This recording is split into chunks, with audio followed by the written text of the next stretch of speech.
Okay, so looking at our inside and outside angles, I had 3 questions that were the most commonly asked for me to go over. The first one is number 5.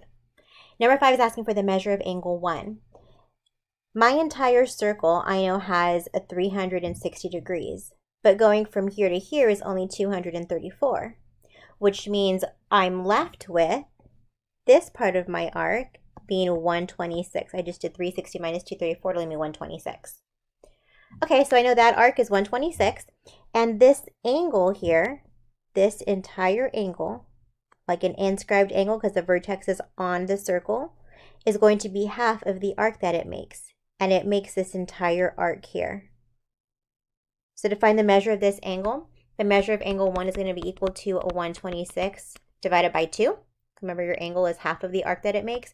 The measure of angle 1 is equal to 63 degrees.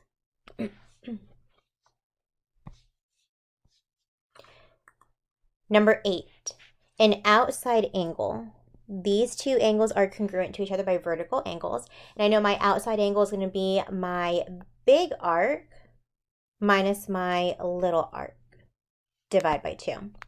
So I'm going to have my 9x plus 4, and that's going to be equal to 1/2 of my big arc, which is 26x minus 5, minus the little arc of 7x minus 2. Now, this is what I was talking about before. This negative here, we have to distribute it to both of these numbers inside. If you were making your mistake, if you were getting this wrong, it's probably because you weren't going this negative to the negative 2. So let's do that first. I'm going to have 9x plus 4, and that's equal to 1/2.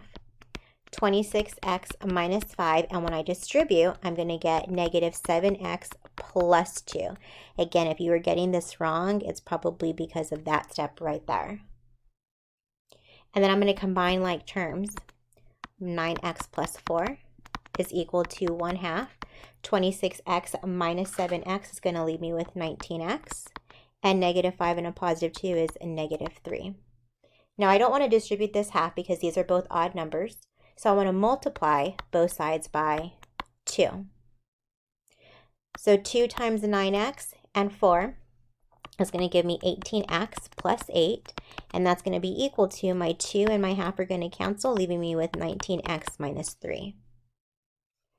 Subtracting 18x from both sides and adding 3 to both sides, I get x is equal to 11. And number 10. Number 10 is the question most requested. Looking at this arc right here, I need to know what that measure is.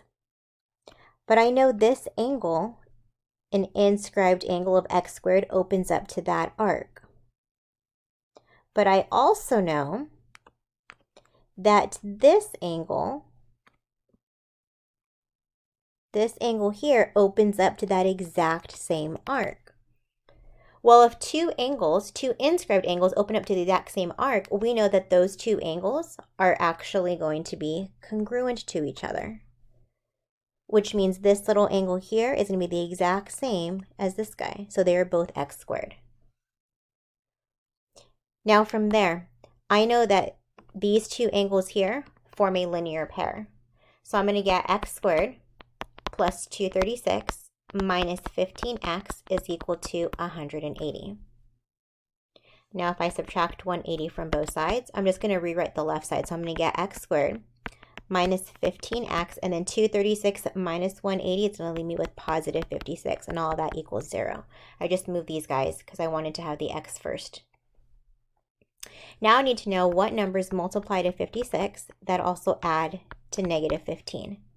And that's going to be negative 8 and negative 7.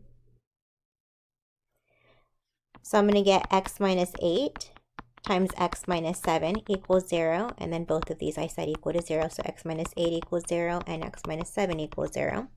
I get x is equal to 8 and x is equal to 7.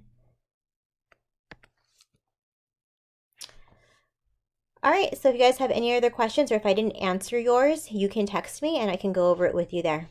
Thanks, guys.